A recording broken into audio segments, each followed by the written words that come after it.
So I'm going to start first of all with a welcome from our high-level climate action champions, Gonzalo Muñoz and Nigel Topping. And as I first introduce Gonzalo, I want to say that one of the main reasons that the finance community, including myself, came to Madrid last year at COP25 was because of the time that Gonzalo took to reach out to the finance community, draw them in through the business case, to thinking about their contribution towards the Paris Agreement, and took the time to create the very strong relationships that exist today.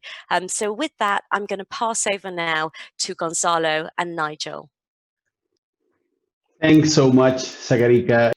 First, as you referred to things that happened in Madrid, the coalition of finance ministers that had a meeting in Madrid, this coalition of finance ministers on climate, it's vital to accelerating action. And now we see them with 52 countries, 16 of the global CO2 emission and 30% of the global GDP really expected to grow. But also not only on bringing more members, but also securing a just transition to low carbon resilient development. Then our host, the UN Convened Net Zero Own Alliance, part of the Race to Zero, has today added 3 new members. The alliance has grown now to 33 members, managing 0.1 trillion assets in total. That's really, really creating a brilliant sense of hope. The three new members joining today are the Denmark's Pension Plus, pension fund for academics, Australian Sure QBE, and in the UK, St. James Place Wealth Management are just now joining members like Aviva and the Church of England investment bodies. So in addition to that, the sector pathways have now been published. Now new actors to work together on financing this transition that is absolutely a crucial part of reaching a net zero by 2050. Nigel? Well, thanks, Gonzalo, and good morning. I just want everyone to know that Gonzalo's in Chile, and it's silly o'clock, as we say in England. I don't know how he manages to get up so early and keep the energy going. We've been doing this for 2 weeks. I think for me, one of the exciting things about today is that with the UK playing the role of host to COP26 and the UK being a real epicenter for innovation on green finance. I mean, Sagarika mentioned some of the great outcomes of the Green Horizons Summit last week. Of course, having Mark Carney as the former governor of the Bank of England as the UN Special Envoy and advisor to the UK Prime Minister is really helping that. Nick Stern, I mean, one of the things that really triggered my move from the private sector into this world was the Stern review in 2006, I think it was.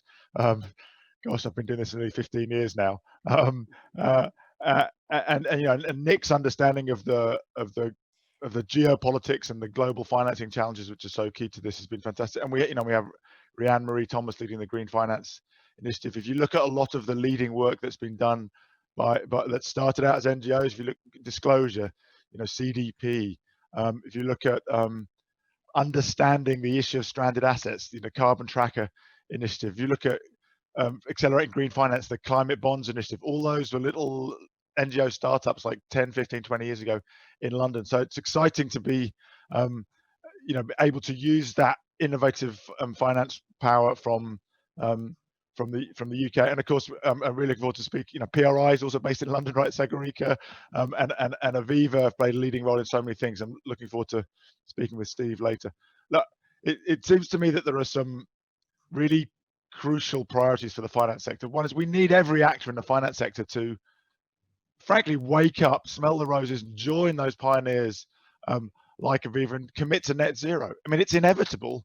So, and I think we're getting to the point where you can make the argument that any financial player who's not committed to net zero is actually breaching their fiduciary responsibility, whether they're an insurer, a bank, or an investor. And of course, there's a really key role in financing the sectoral transition. And again, we're seeing more and more people grappling with that. How do we finance sector by sector the investments that will make it to the other side of the transition? I think this sort of formation of leadership groups really helps that. We need to focus more on resilience. And I think one of the big questions we haven't spent enough time on is how do we finance the transition in emerging markets? Gonzalo, I agree with you that I think there's great momentum, whether it's science-based targets, principles of responsible banking, principles of responsible insurance, or asset managers coming together. Hopefully there'll be a net zero asset managers alliance soon. So it's really appropriate that we're doing this at the end of the 2 weeks, because finance runs through every single bit of the transition. It's a vital part of the net zero puzzle. And I'm personally looking forward to learning a lot and being inspired by all the work that the sector's doing today. Thank you, Sagarika. Thank you very much, Gonzalo and Nigel. We really appreciate your time.